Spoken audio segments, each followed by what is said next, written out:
Kristong mabuti. Ipahayag sa sangkatauhan ang kanyang kadakilaan.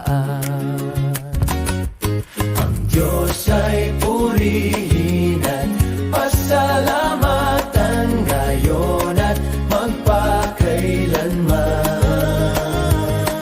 Ang Diyos ay purihin at pasalamatan ngayon at magpakailanman.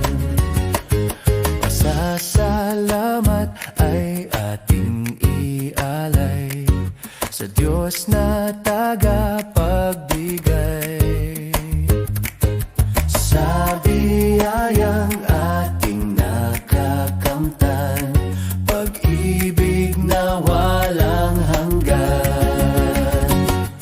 Ang Diyos ay purihin at pasalamatan ngayon at magpakailanman. Ang Diyos ay purihin at pasalamatan ngayon at magpakailanman. Ang Diyos ay purihin at pasalamatan ngayon at magpakailanman. Ang Diyos ay purihin at pasalamatan ngayon at magpakailanman. Ang Diyos ay purihin at pasalamatan ngayon at magpakailanman.